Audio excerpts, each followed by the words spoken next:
Welcome. Good to be here. Welcome. So good to be Hi. here. Hello, hello. Hi, Colin and Carol. Hi, Um, Christal. for those of you tuning in, my name is Christal, and I am part of the team here at Whole Human Coaching, and we're just really excited to have you join us. If you're joining us live, or if you're going to be watching this recording later, we're going to have a quick conversation about today. As we grow this and as we continue, we're going to be having some interesting conversations, and it's about things that we are learning and hearing from our clients and in the work that we're doing.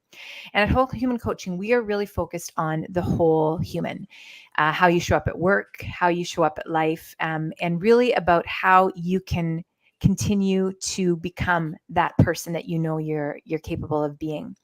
So today we really want to just focus on something that we are hearing a lot and that is out there in everybody seems to be talking about it lately. And it's about the idea of the grind. Mm. And not just about the grind, but about almost like the complete paradox or about how the grind and purpose can actually, rather than helping to advance one advance the other, they can actually become in opposition, and they can create um, a lot of dissension inside of us. And so Mhm. we really would love to be able to talk today. And one of the things as we focus on our clients and what's coming up, I would love to hear from you, Carol, about what your thoughts are about the grind and about what you're seeing where in people's pursuit of finding joy in what they're doing. Mm. It's something I've been noticing for a lot of years, but I think that it's gotten a lot more exaggerated lately. When you think of that image of the grind, of something that is gritting one side to Mm, another, mhm, so many people are hitting Sunday evening and they're just dreading what's going to happen on Monday morning. mhm, And they think of it as, I've heard it described as the Sunday scaries, that you mhm, look at your week ahead and you just can't imagine how you're going to get to Friday. And yeah. every day is like putting yourself in a pepper mill and just grinding more of yourself off. So there's really nothing but dust left by Friday. Hmm. So there's no balance. There's no opportunity to be finding anything of appreciation in your home life. And every day when you get up, it's just like, I can't do this anymore. People are looking for the exit door all the time. Mm. What are some of the words that you're hearing people use, like some of the phrases that you're hearing people use when they talk about it? I have to leave. I can't do Ah, this anymore. I am burned out. hmm. I can't, I hit the snooze button 16 times. People are realizing that their energy is just not being nourished by what they're doing every day. Mm-hmm. Mm-hmm. I think the problem is too that we don't realize it until it's too late, right? Until Yes. it's Yeah. like you walk in, you throw your stuff on the desk and you say you quit. Um, so I think what we're trying to do maybe is get you before you get to that intersection, right? Yeah. It's like Oh, yes. Mm-hmm. Yeah, life and work does not have to be this way, right. Right. um, to get you to that point. And I think you're absolutely right, Colin. The sooner we can recognize what the signs are of Mhm. what's going on, the sooner we have an opportunity to step in. And I Right. know as coaches, what we often do is we get people at the very end of the ropes and they're barely hanging Yeah. on. Yeah. Yeah. Yep. But the Mm-hmm. whole idea is if, as individuals, we begin to recognize, oh, this isn't as much fun as it was. And I'm not as caring as I used to be at work. And Yeah. those people that I used to really look forward to seeing, I'm kind of dreading today. So, Mm-hmm. but what we need to do is see those signs much sooner because then there's something we can do to turn it around. Yeah. It's interesting. Because in our conversations previously, when we've been talking uh, about those signs and about recognizing what are some of those things, I know for myself, I come from a background of social change and social entrepreneurship and the nonprofit world, and in that world, it can feel the the passion for what you do. Your mission is so strong. Your conviction is so pure and strong when you start. that it can often overtake everything else. And then there's this interesting thing that happens, and it's no one thing. It's just somehow the thread starts to wind around you, where you just become so closely, it is the potential is to become so closely identified with the mission of the organization that you're working with, that the idea of letting off is, or setting boundaries or anything is somehow feels like it is a betrayal to the mission that you're there, and it's somehow letting yourself down, letting the organization down, letting go of your constituents, your stakeholders, and what you're doing.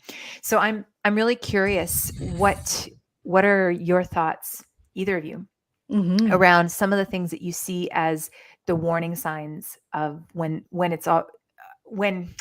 hopefully it's not reached critical mass yet, but what are some of the warning signs that you would say this is a red flag that we need to be raising? Or even, Colin, what's the pink flag? What do you see before the red flag? Interesting.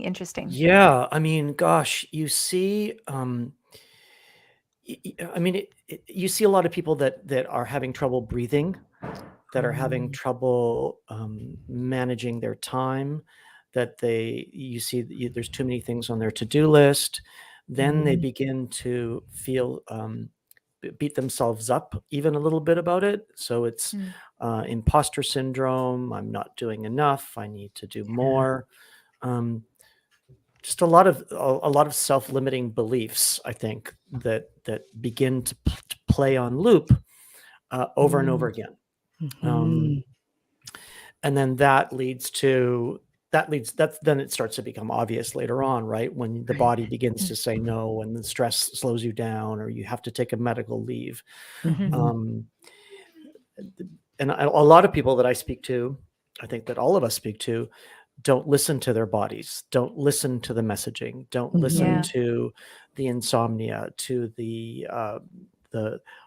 I think the symptoms are so there's so many, but we don't listen to them, right? You ignore them. You put it aside. You're like, I can push my body more. I can push myself more. I can push, and then the body will say no for you and stop you in your tracks, right? With disease or a medical leave and things like that. So, you know how you're describing it. It's like we have a social contract with the people that we work for, and that is an understanding that from 9 to 5 that they own us, and that we don't have a life except for outside of it. And if we put everything that we have into it, then we don't have a life because we have no energy. So there's this terrible duality always of feeling disloyal if you're taking time off, or you're letting your colleagues down, or you have not fulfilled what your boss wanted you to get done by Friday. So there's a constant pressure of it. But I'm interested, Christal, as you said, you come from that world. Yeah. What has you lit up? What is the balancing factor for you? Yeah, that's so interesting. Because coming from that world, and I like that you call it a pink flag, because the pink flags were waving wildly for quite a while, but I just didn't, you just don't, you think I'm not that weak. Honestly, those are the things we tell ourselves, right? I'm not a quitter. I didn't come this far to let go of something. So finding the balance in that for me was, the first time I went through it, was actually letting go. I had to step out of the actual organization. It was an organization that I started, and it was no longer, there was no longer any healthy balance for me. And there was emotional things that were happening inside of me. It was, I was finding it really easy. Colin, there was words that, that you pointed out, things like, imposter syndrome. I think that when we, but also beyond that, when you're in that situation, you also can feel, it's very easy to feel resentful. It's easy to somehow if you are someone that's in, that other people are answering to, when you're feeling overwhelmed, you lose, this is the crazy thing, you lose your ability to be able to delegate properly.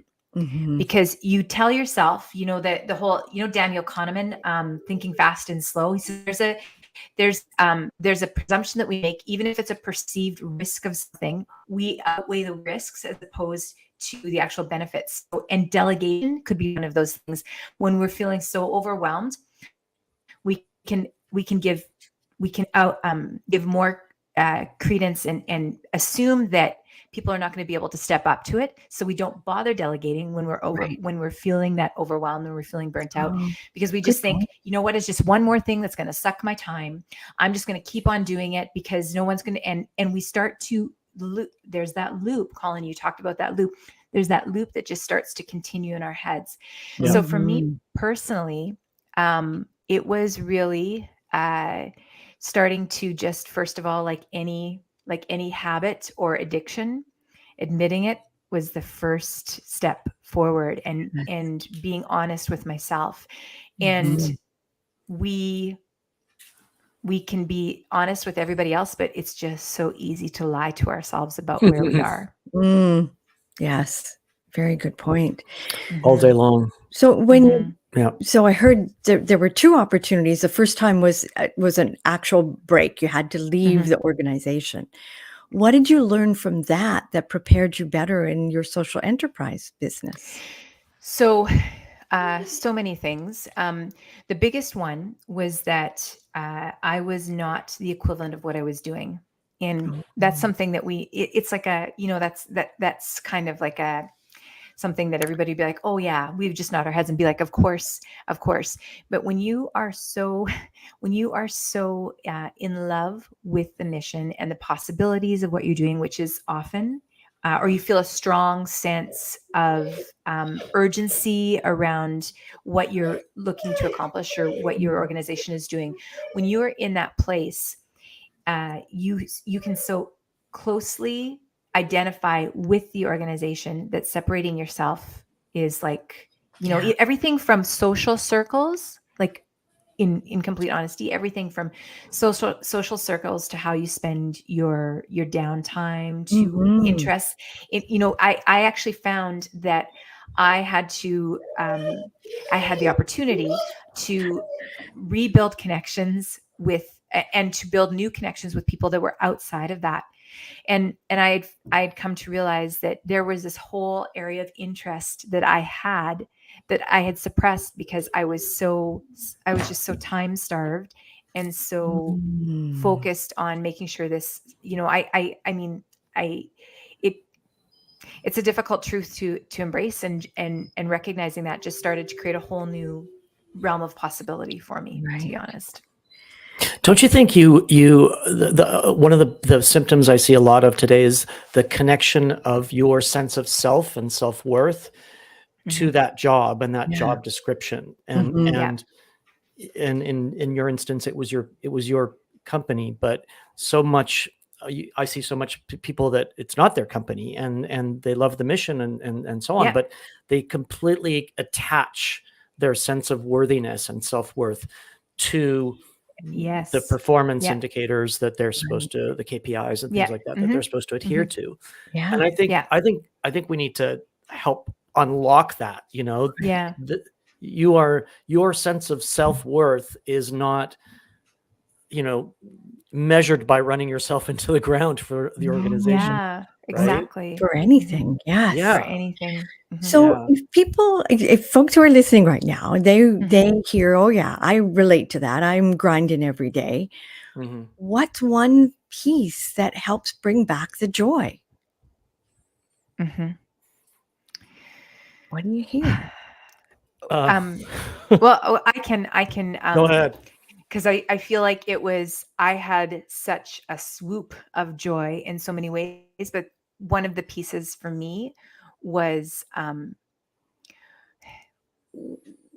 actually pushing myself, or allowing myself to build, in particular, relationships outside of that whole whole structure, and in particular, starting to reach out. I got a coach. This is brought to you by the letter C for coaching. I'm just kidding, but I did get a coach, and it was actually through coaching because it was built on the premise that I didn't need answers from outside of myself. I already held those answers. Mm. My inner being was already telling me I had reached the limits, but the outer pressures of things, I wasn't confident enough in my decisions to be Right. able to say enough is enough. Right. So in that particular situation, I needed outside counsel. I needed someone who was not scared to hold that space with me, in complete honesty. That was not scared to hold that space with me, and that was not attached to the outcome of the Mhm. conversation and the Right. decisions. Yeah. So important. Colin, you said own it. What do you mean by that? I forget did I say own it? I didn't. I don't I thought remember. you did. But it's connected to what Christal is saying, and I think for me it's about um, eh, becoming healthily selfish, right? Oh, yeah. So putting yourself at the center of you, right? I think so often you can get burnt out, and you can Yeah. feel the grind every day and all of its repercussions because you're not putting yourself at the center of you, right? You somehow get lost. You Wow. somehow get lost by doing and working and living and being for others. Yes. Right. And in the process, you diminish your power, you diminish your strength, you diminish your creativity, you diminish everything, You right? do. Your light gets diminished if you are not allowing yourself to be at the center of things and honoring who you are and honoring your purpose and the reason you're here at this intersection of space and time. And I think Christal said it well once, we're not here just to get by, right? No. But, No, it's so important. But it requires that, me first, Right. oxygen mask here, and then I can work with the rest. I know we don't have much more time today, but I wondered that looks like a wonderful topic to bring up and to invite some conversation about. Sure. Is this idea of selfish? Because that's the other, like when we look at the grind, the aspect of it is, if I'm not going to do that, I'm being totally selfish. If I don't go into work today, if I don't make that deadline, I'm totally, if I say I need to go first, I'm totally being selfish. And what I'm hearing is quite revolutionary, Colin, in that you're saying is that's the only way. Yeah, I think so. It is the only way. You can't give of something, it's like when if I give you something as a gift and I say it's from me, but I didn't go out and get it.